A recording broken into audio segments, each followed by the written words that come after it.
Assalamualaikum warahmatullahi wabarakatuh. Baiklah, saya ingin membahas tentang 7 golongan yang akan mendapatkan naungan Allah nanti pada hari kiamat. Yang pertama adalah al-imamun adil, pemimpin yang adil.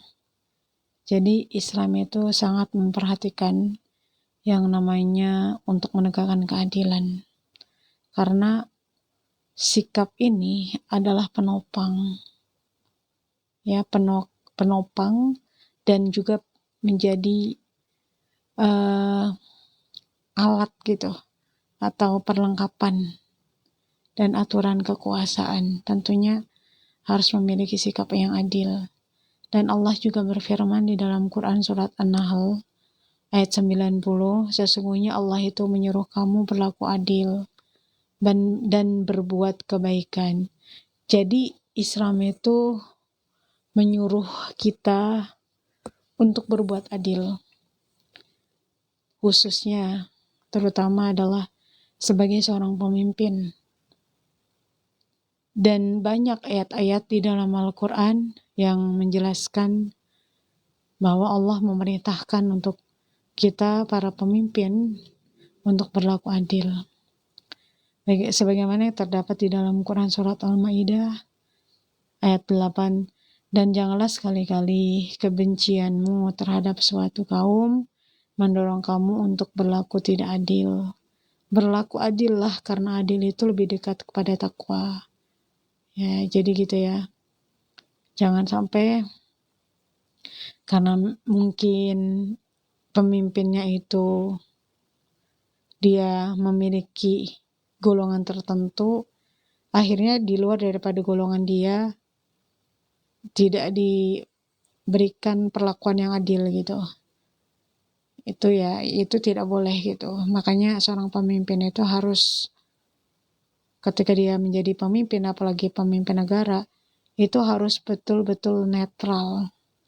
Karena dia bukan milik golongan tertentu saja, tapi milik semuanya yang berada di negara tersebut.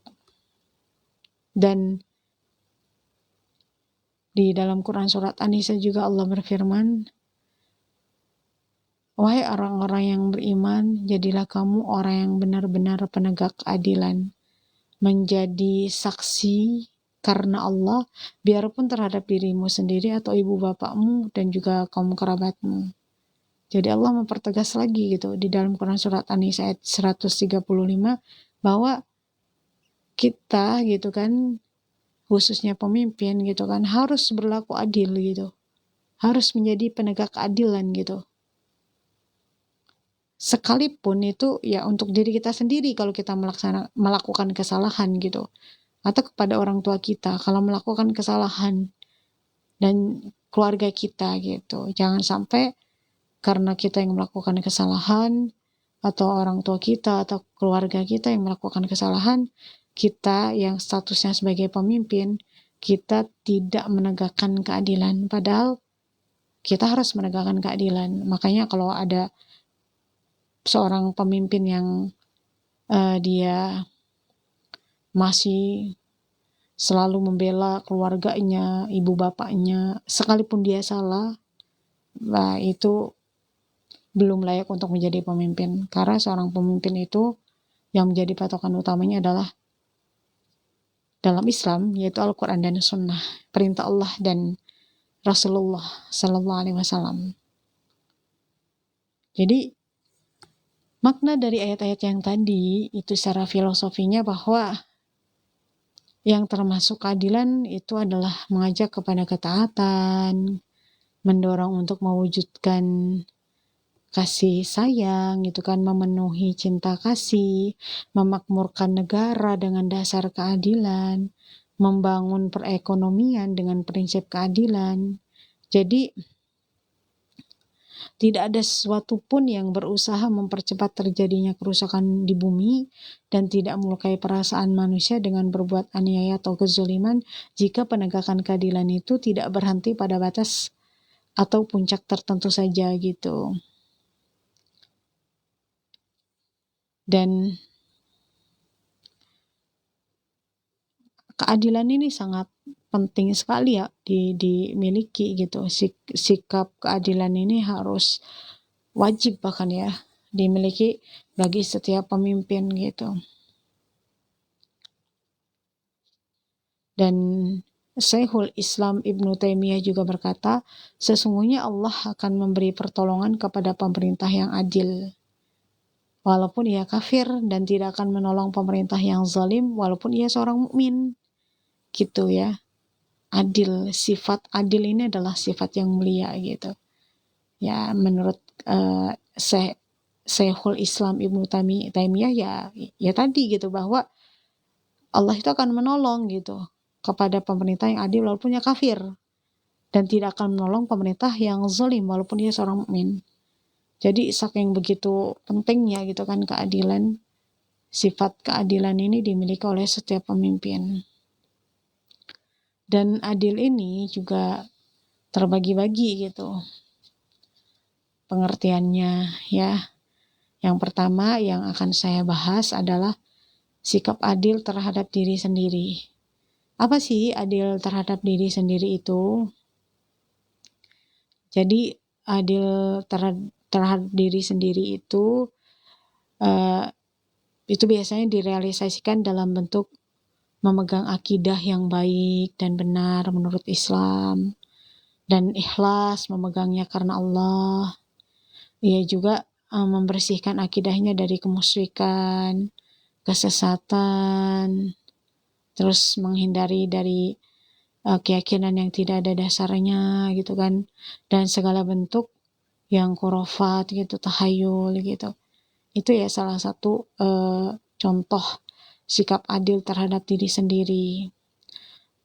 Dan sikap adil pada diri sendiri juga itu bisa berbentuk ibadah kepada Allah dengan khusyuk, yaitu dengan syarat-syarat, kewajiban-kewajiban dan rukun-rukunnya, melaksanakan amaliyah-amaliyah ibadah yang termasuk kategori sunnah dan mustahab, dan melakukan ibadah semata-mata karena Allah, tidak ingin dilihat oleh orang lain gitu kan, tidak sum'ah, ingin didengar oleh orang lain, juga tidak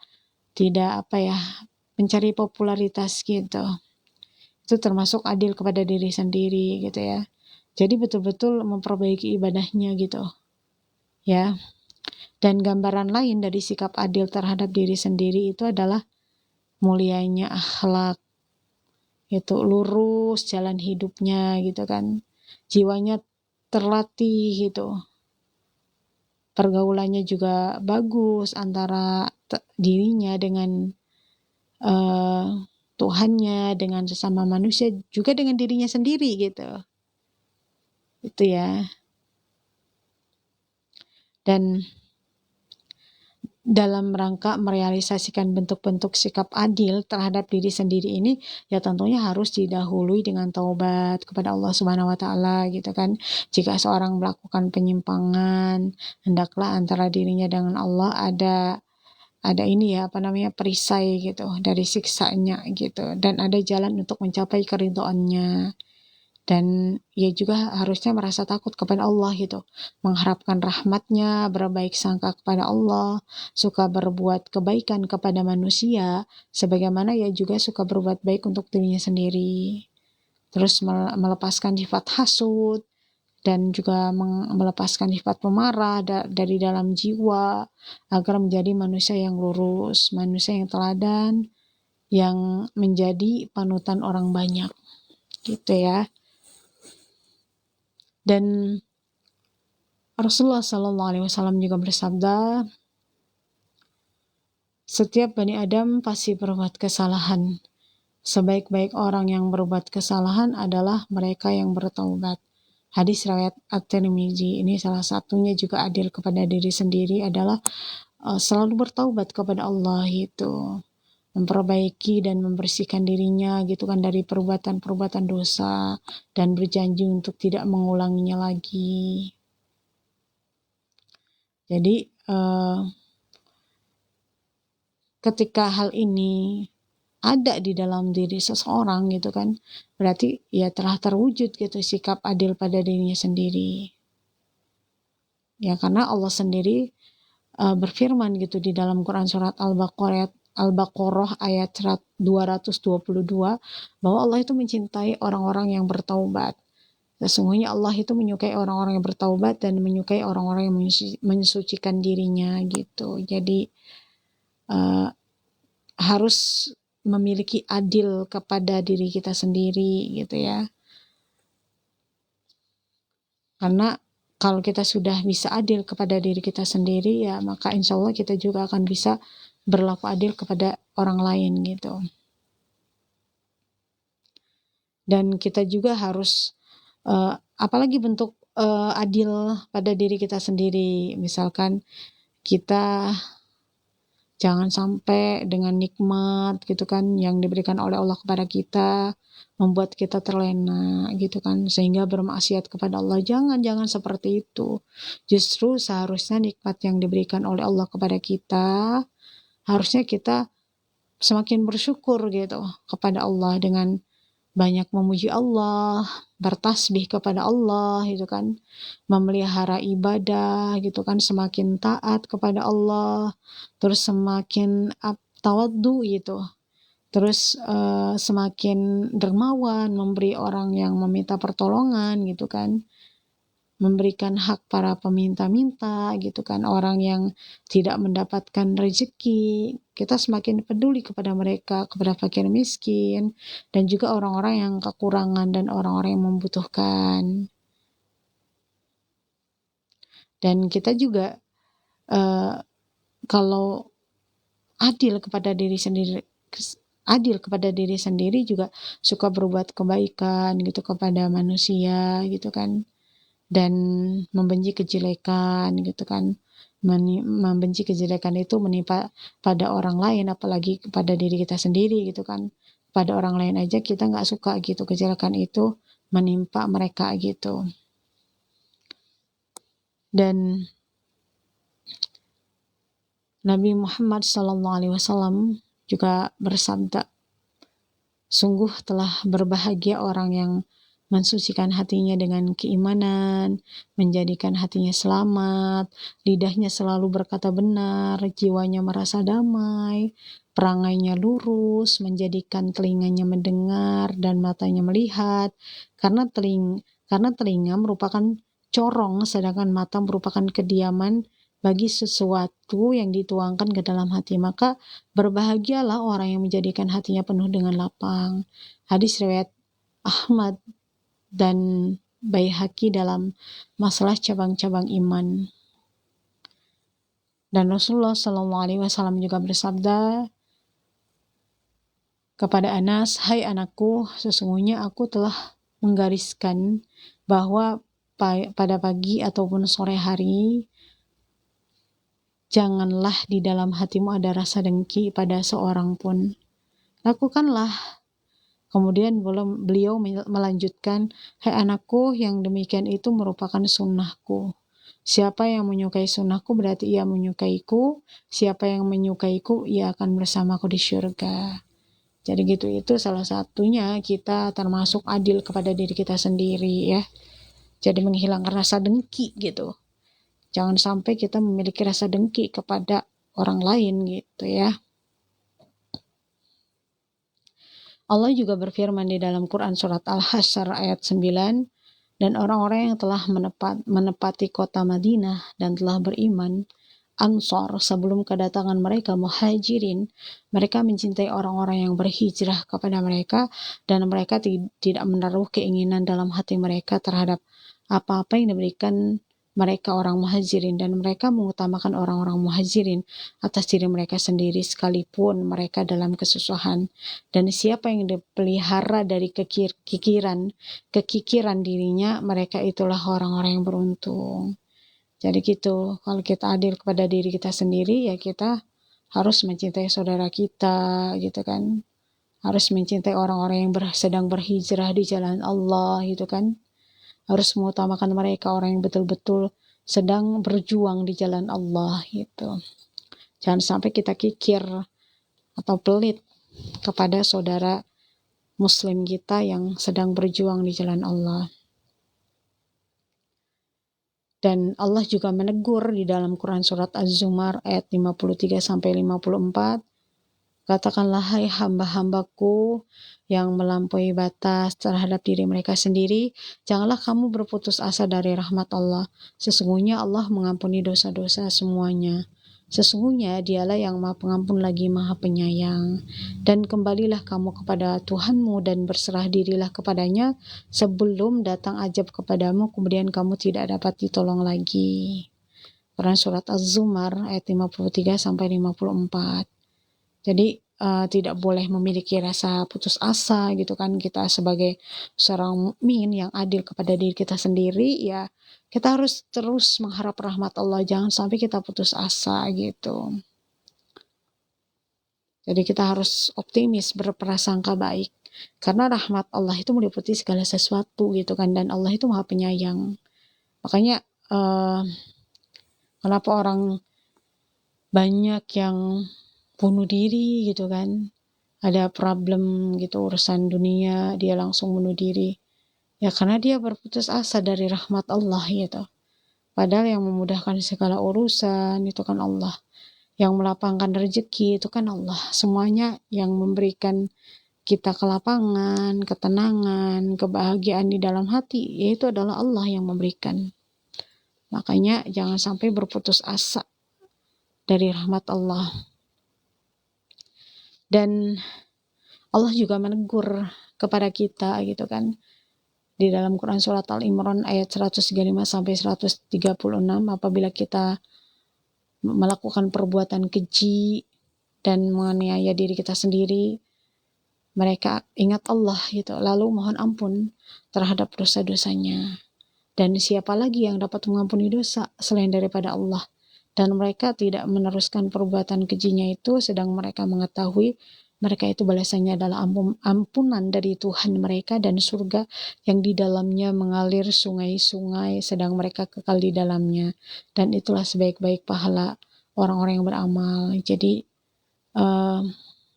orang yang beriman itu ketika melakukan dosa, dia itu langsung ingat Allah, dia itu langsung mohon ampun kepada Allah atas dosa-dosanya, dan berjanji gitu tidak ingin mengulanginya lagi gitu. Maka ya Allah kan balas orang tersebut dengan ampunan dan surganya Allah gitu.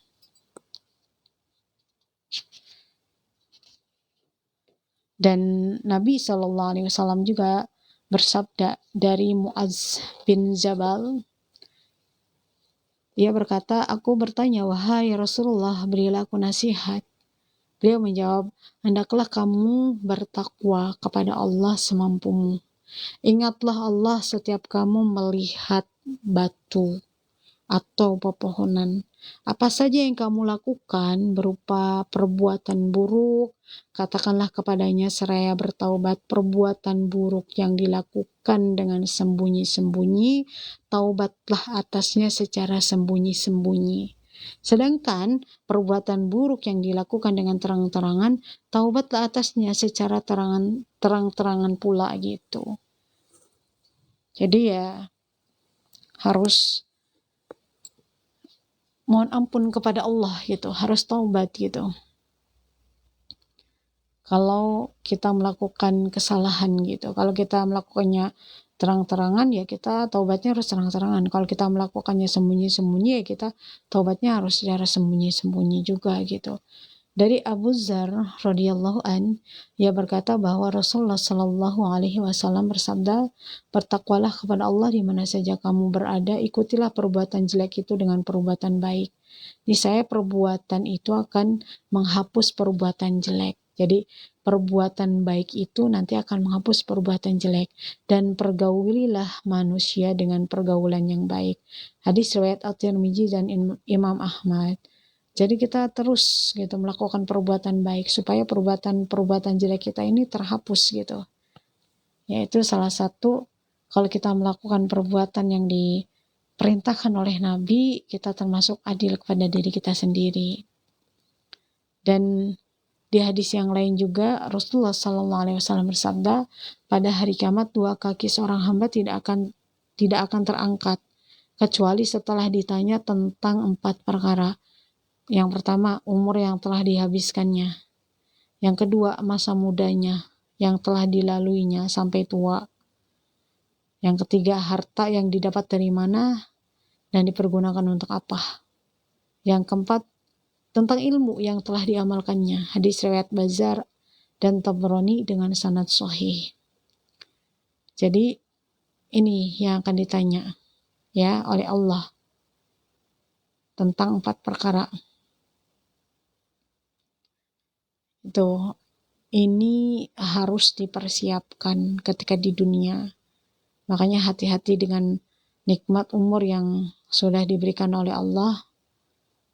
Kita harus mempersiapkan gitu, buat perencanaan gitu.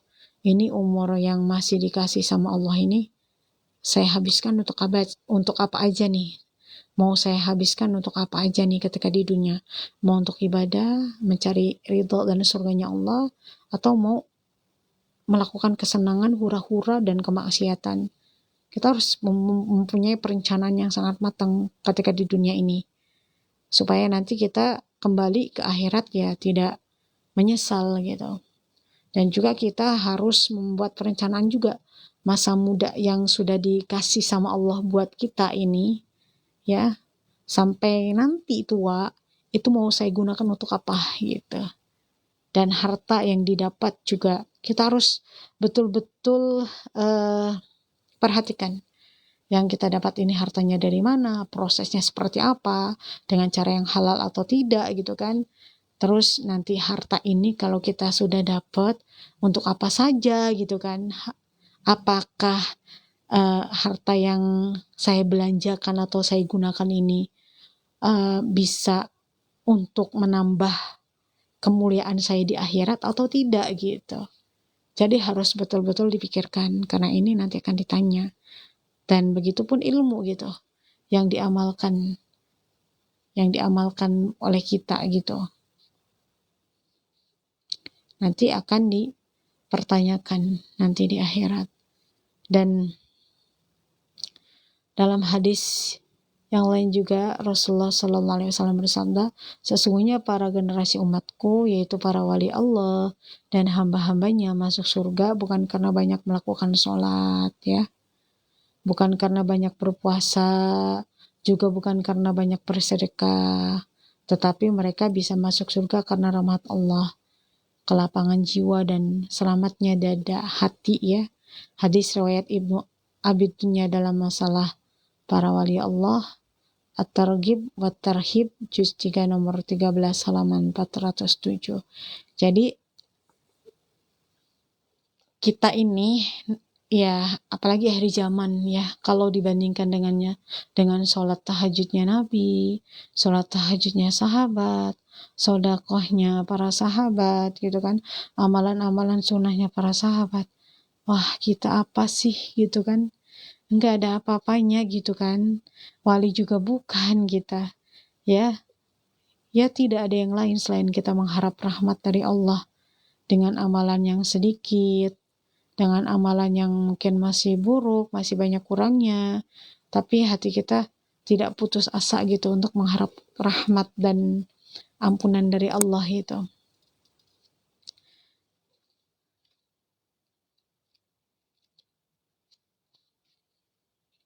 Dan selanjutnya adalah adil kepada orang yang lebih rendah kedudukannya gitu. Maksudnya sikap adil kepada yang lebih rendah kedudukannya itu seperti keadilan penguasa gitu terhadap rakyatnya gitu kan. Terus keadilan seorang pemimpin dalam mengambil kebijakan terhadap orang-orang yang dipimpinnya. Keadilan seorang bapak terhadap anak-anaknya. Keadilan seorang suami terhadap istri-istrinya. Dan keadilan setiap orang yang mengelola urusan umum gitu yang menyangkut kepentingan orang banyak di dalam setiap keadaan dan kehidupan mereka gitu. Tapi yang pertama yang akan saya bahas adalah sikap adil pemerintah terhadap rakyatnya. Jadi keadilan ini ya bisa diwujudkan dengan 4 elemen penting gitu. Misalnya gitu, mengikuti jejak langkah orang kaya, mengurangi jumlah orang miskin, meninggalkan pemerintahan yang berdasar karena kekuatan fisik, dan mencari kebenaran dalam perjalanan kepemimpinan gitu. Jadi jangan karena yang kaya atau yang paling kuat fisiknya itulah yang lebih diperhatikan. Tidak seperti itu, tapi ya semua rakyat yang dipimpin oleh khalifah, pemimpin atau presiden, maka harus mendapatkan keadilan secara merata gitu ya. Dan Nabi Shallallahu Alaihi Wasallam bersabda, sesungguhnya orang-orang yang berlaku adil menurut Allah berada di atas mimbar-mimbar cahaya pada sebelah kanan Allah. Mereka adalah yang berlaku adil dalam keputusan hukum-hukum mereka, bersikap adil di dalam keluarga dan lingkungan orang-orang yang dipimpinnya, yaitu rakyatnya gitu ya. Hadis riwayat Muslim. Dan di dalam hadis yang lain juga, sesungguhnya penduduk neraka yang paling keras siksaannya pada hari kiamat itu adalah orang yang memerangi Nabi atau diperangi Nabi dan pemimpin yang zalim. Wah, seram juga ya. Penduduk neraka yang paling keras siksaannya pada hari kiamat. Makanya kalau orang yang ngerti gitu kan, paham dengan agama yang kita anut yaitu Islam, ketika dia menjadi pemimpin, dia malah akan takut gitu. Takutnya di sini dia akan hati-hati gitu ketika menjalankan kepemimpinannya, sehingga dia tidak akan mementingkan dirinya sendiri atau memperkaya dirinya sendiri. Karena kalau dia ketika diamanahi untuk menjadi pemimpin dan dia tidak menjalankan kepemimpinannya dengan adil, maka ya akan mendapatkan siksaan yang paling keras nanti di neraka gitu di hari kiamat. Ya, ada 3 kan, pemerangi Nabi atau diperangi Nabi dan pemimpin yang zalim. Ini yang akan mendapatkan siksa yang sangat keras di hari kiamat.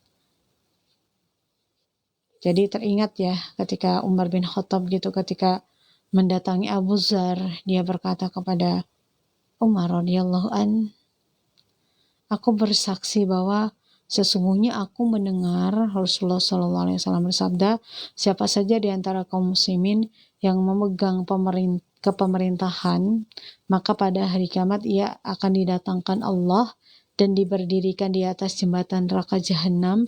Bila ia berbuat baik dalam pemerintah, maka ia akan selamat.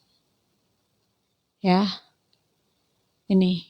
Jadi nanti ini para pemimpin-pemimpin ini nanti pas hari kiamat itu akan diberdirikan di atas jembatan neraka jahanam. Ya, kalau ia berbuat baik dalam memerintah maka ia selamat gitu. Tapi kalau berbuat jahat dalam memerintah ketika di dunia, maka robeklah jembatan itu karena perbuatannya ketika di dunia menjadi pemimpin tidak adil gitu. Jadi robek jembatannya, masuk ia ke neraka jahanam. Dan ia berada di neraka itu selama 70 musim. Sementara neraka itu keadaannya sangat gelap gulita. Mendengar kisah ini, mendengar cerita ini dari Abu Dzar, ya, Umar bin Khattab menangis gitu. Karena ya menakutkan banget gitu apa yang didengarnya gitu. Lalu Umar bertanya gitu, siapakah orang yang akan mengalaminya dan bersama siapakah ia gitu. Abu Dzar menjawab, orang yang ditarik hidungnya oleh Allah dan dagunya dilekatkan ke tanah. Adapun engkau, hai Umar, kata Abu Dzar, kami tidak mengetahui kepemimpinan engkau kecuali kebaikan saja. Jika engkau nanti mempercayakan kekuasaan kepada orang yang tidak adil di dalam kepemimpinannya, semoga engkau tidak selamat dari dosa-dosanya. Masya Allah, hadis riwayat Tabrani. Jadi berat sebenarnya kalau kita betul-betul memahami kepemimpinan dalam Islam itu harus seperti apa ya. Berat gitu. Banyak orang yang gak mau jadi pemimpin. Ya karena itu tadi, siksaannya yang paling keras kalau tidak bisa berbuat adil. Bahkan akan dimasukkan ke dalam neraka jahanam selama 70 musim gitu. Sementara neraka itu sangat gelap sekali gitu kan. Panas, gelap, menakutkan. Kalau haus dikasih minumnya darah nanah. Kalau pengen makan dikasih makannya pohon jakum yang rasanya sangat tidak enak sekali.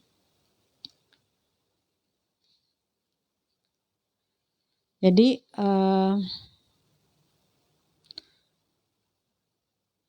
pemimpin itu ya yang adil itu di mana semua penetapan hukum yang adil ya dalam Islam gitu. Pemimpin yang adil dalam Islam itu yaitu di mana semua penetapan hukum dan perundang-undangannya selalu didasarkan kepada hukum-hukum Allah gitu ya.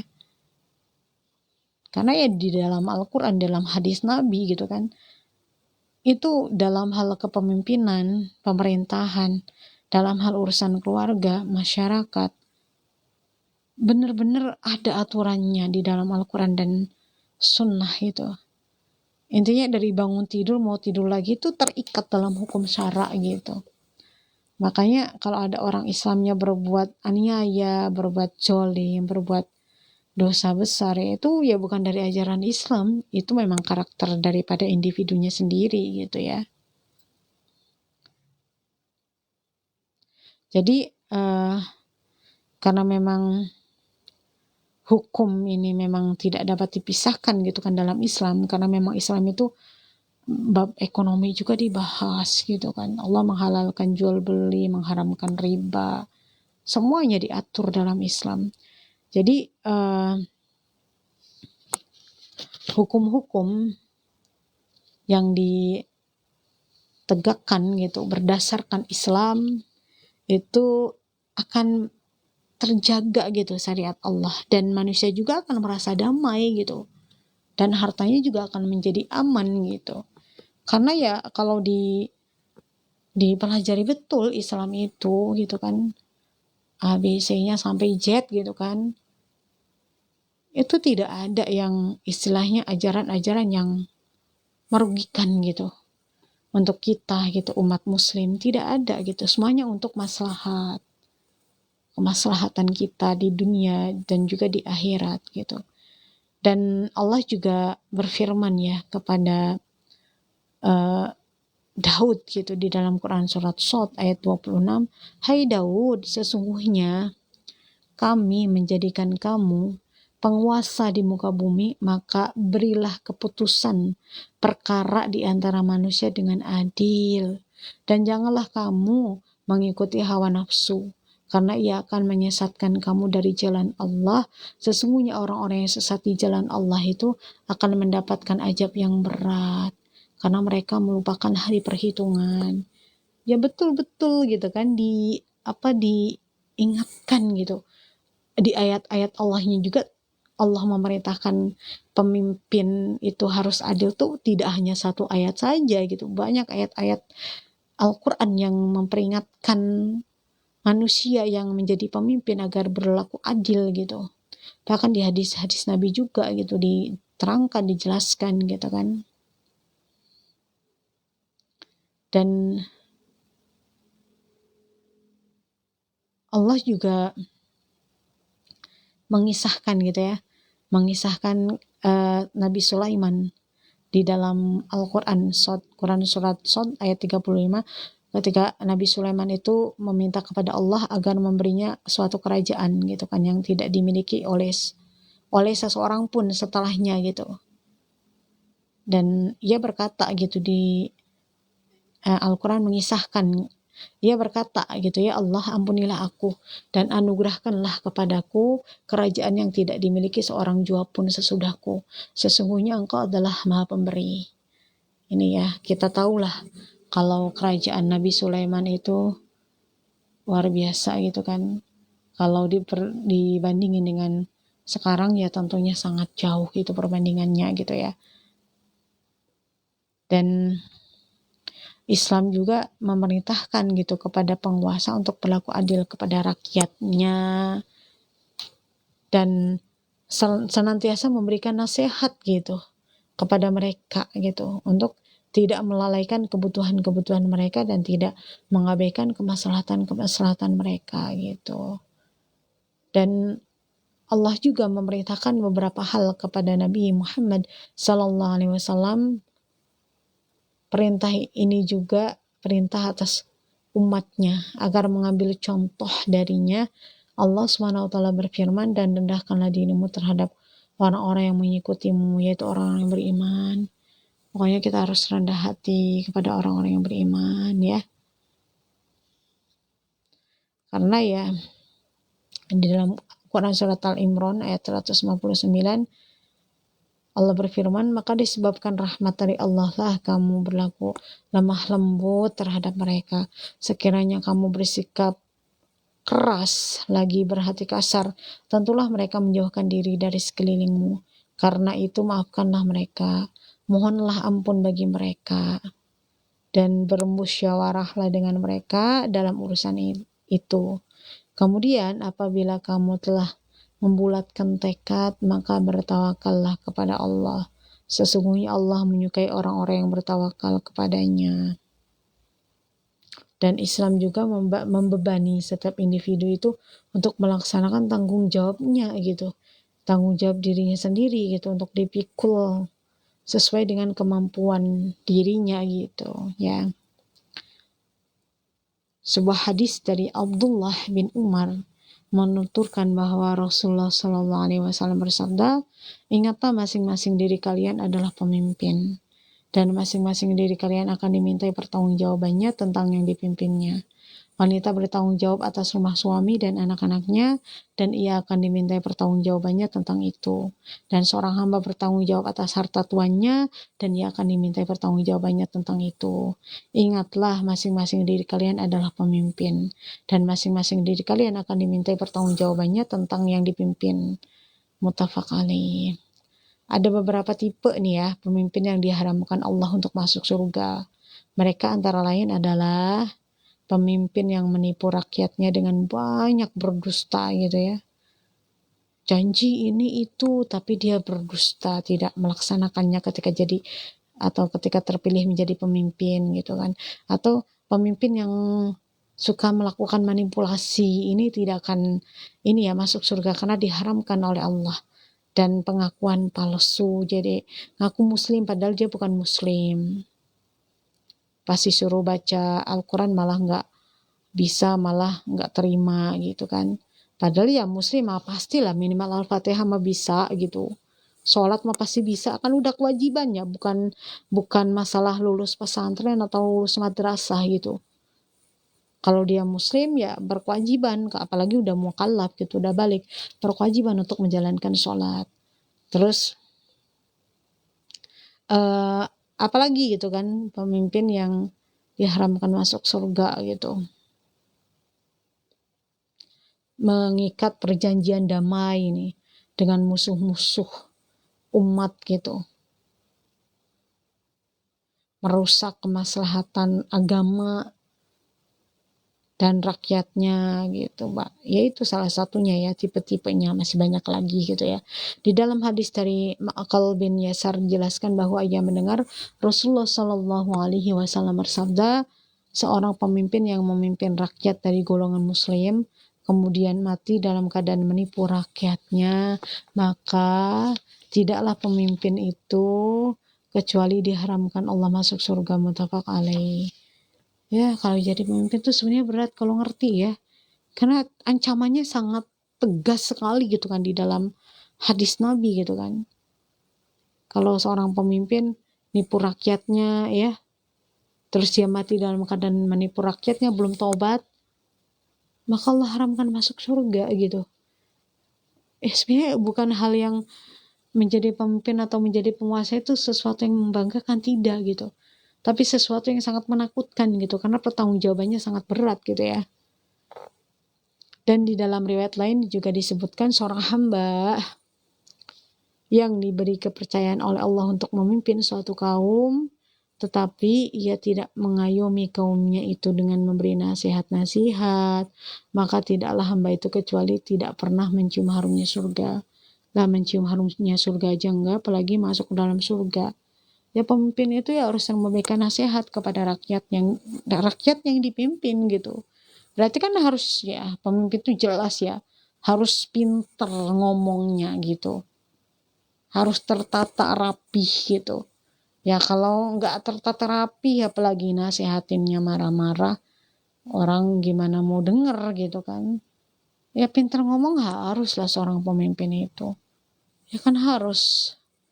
Kan syarat menjadi pemimpin juga kan pertama pasti ya benar gitu kan, cicit benar, fatonah cerdas, tablik menyampaikan gitu kan, amanah gitu. Itu pemimpin itu ya cerdas iya, tablik menyampaikan, berarti kan menyampaikan gagasan, ide, program, bahkan menasehati. Ya kalau pemimpin gagap ngomongnya gimana gitu ya, atau ngomongnya marah-marah aja ya nggak akan diterima gitu. Karena nasihat itu ya harus dengan cara yang ma'ruf, dengan cara yang baik, agar diterima dengan baik juga gitu. Dan Rasulullah SAW juga bersabda gitu kan, seorang pemimpin yang mengelola urusan-urusan kaum muslimin, tapi ia tidak bersungguh-sungguh mengelola mereka dan tidak memberi nasihat kepada mereka, maka tidaklah pemimpin itu kecuali tidak masuk surga bersama mereka. Hadis riwayat Muslim. Itu jelas ya gitu kan. Seorang pemimpin ya harus bisa ngomong, harus tertata ngomongnya, harus rapi, harus cerdas gitu. Ya. Dan sebuah hadis yang diriwayatkan dari Aisyah radhiyallahu an yang menyebutkan bahwa Rasulullah bersabda, ya Allah gitu kan, yang memimpin urusan umatku tapi ia membuat mereka merasa susah, maka susahkanlah ia.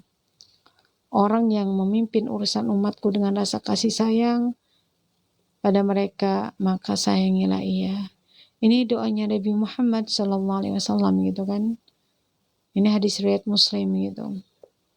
Jadi ya kena doanya nih, kalau pemimpin itu yang membuat susah rakyatnya, maka Nabi minta ke Allah, maka susahkanlah ia. Kalau pemimpin ini yang ngurusin umatku ya, yang mengurusi rakyatnya dengan kasih sayang, maka sayangilah ia. Gitu ya. Makanya ditegaskan juga di hadis yang lain gitu kan. Hadis yang diterima Aiz bin Amr, ia berkata bahwa ia mendengar Rasulullah SAW bersabda, sejelek-jelek pemimpin adalah pemimpin yang kejam, maka kamu jangan termasuk di antara mereka. Hadis riwayat Muslim. Pemimpin kejam gitu kan, ciri-ciri pemimpin kejam ya dia menipu rakyatnya, terus bekerja sama dengan orang-orang yang penjajah gitu kan, mementingkan diri sendiri tapi merugikan rakyat gitu.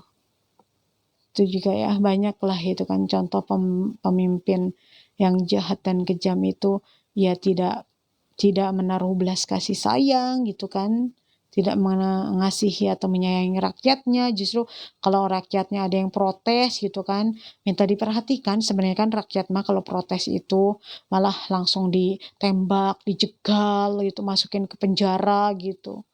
Ya enggak begitu cara pemimpin menangani rakyatnya gitu. Makanya pemimpin dibutuhkan cerdas, tablik, amanah, ya, sidik. Dan juga di dalam hadis nabinya dari Amr bin Murrah bahwasanya ia berkata kepada Muawiyah, Aku mendengar Rasulullah SAW bersabda, siapa yang menjadikan Allah sebagai pemimpin urusan kaum muslimin, sementara ia bersembunyi, menyendiri, dan berdiam diri tanpa memedulikan kebutuhan, kemelaratan, dan kefakiran rakyatnya, maka Allah juga akan menyembunyikan diri tanpa memedulikan kebutuhan dan kemelaratan dan kefakiran pemimpin itu. Muawiyah menjadi contoh pemimpin yang senantiasa berada dalam kebutuhan terhadap manusia. Hadis riwayat Abu Daud. Jadi sebenarnya berat loh, jadi pemimpin tuh berat gitu. Karena yang ngurusi rakyatnya gitu. Ngurusi apa sih yang mau diurusin gitu. Ya kebutuhan mereka gitu kan. Peduli kepada kebutuhan rakyat.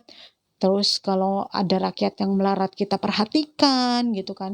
Ada ya rakyat yang fakir kita harus kasih solusi bagaimana gitu kan biar kefakiran di rakyatnya ini betul-betul dihilangkan gitu kan. Ya berat sebenarnya jadi pemimpin itu nggak gampang, nggak apa ya, kalau orang yang berebut jadi pemimpin kan jadi aneh gitu.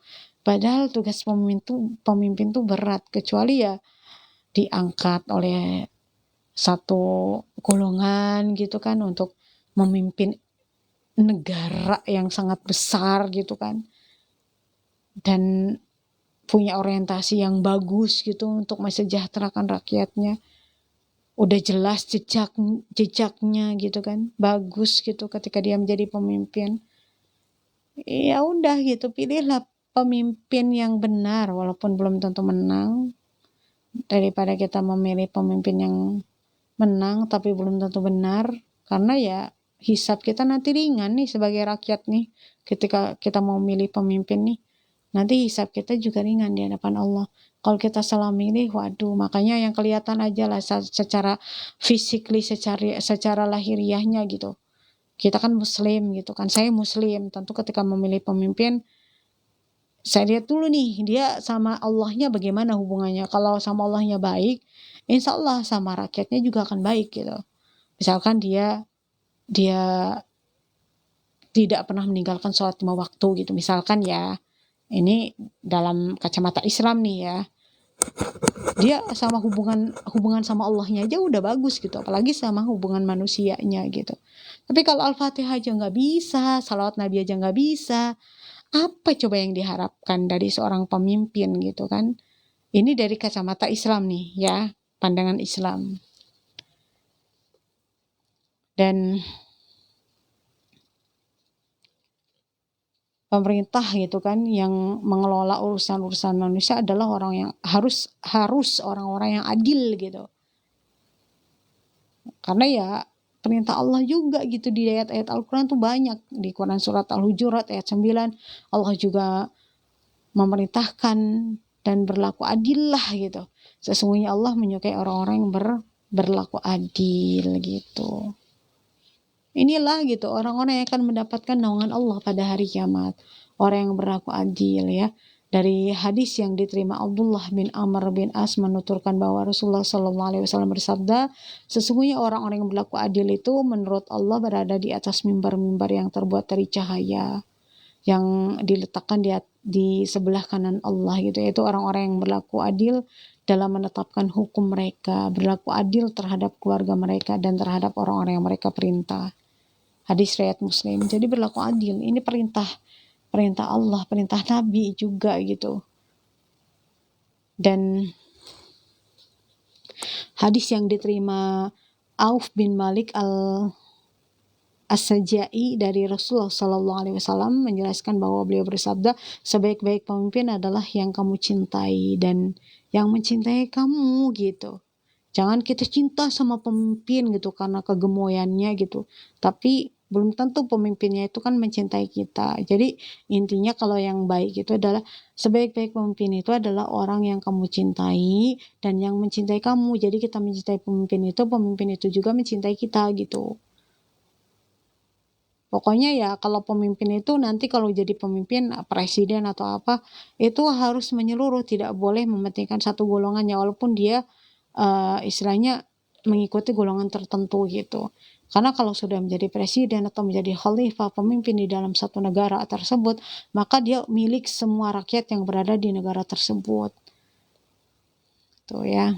Jadi saya ulang kembali gitu kan, sebaik-baik pemimpin adalah yang kamu cintai dan yang mencintai kamu. Kamu mendoakan kebaikan untuk mereka dan mereka juga mendoakan kamu. Ya, jadi pemimpinnya ngedoain rakyatnya juga ngedoain pemimpin. Ini sebaik-baik pemimpin gitu. Dan sejelek-jelek pemimpin adalah yang kamu benci dan mereka juga membencimu. Kita benci sama pemimpin juga benci sama kita. Kita rakyatnya melaknat pemimpin itu juga melaknat kita gitu, rakyatnya gitu. Auf berkata, kami bertanya, wahai Rasulullah, apakah kami tidak boleh memerangi pemimpin yang jelek seperti itu? Rasulullah Sallallahu Alaihi Wasallam menjawab, jangan gitu. Selama pemimpin itu menegakkan sholat gitu, di kalangan kamu jangan. Selama pemimpin itu menegakkan sholat di kalangan kamu, ingatlah siapa yang dipimpin oleh seorang pemimpin yang melakukan maksiat kepada Allah, maka hendaknya ia membenci perbuatan maksiat kepada Allahnya aja gitu. Dan jangan mencabut tangan dari ketaatan kepadanya. Hadis riwayat Muslim. Jadi tidak boleh memerangi pemimpin yang zolim, suka bermaksiat gitu. Kita nggak boleh gitu. Selama pemimpin itu menegakkan sholat ya teman-teman. Ini dalam Islam gitu kan. Sebenarnya kalau pemimpin yang dia muslim, dia mengamalkan ajaran Islam, wah yakin. 100% saya yakin pemimpin itu akan menjadi pemimpin yang adil kalau dia betul-betul mengamalkan Al-Quran dan Sunnah. Bisa dilihatlah sejarahnya bagaimana ketika Umar bin Khattab menjadi pemimpin, menjadi presiden, menjadi khalifah ya. Dan Allah juga berfirman dalam Quran surat An-Nisa ayat 59, hai orang beriman, taatilah Allah dan taatilah Rasulnya dan ulil amri di antara kamu.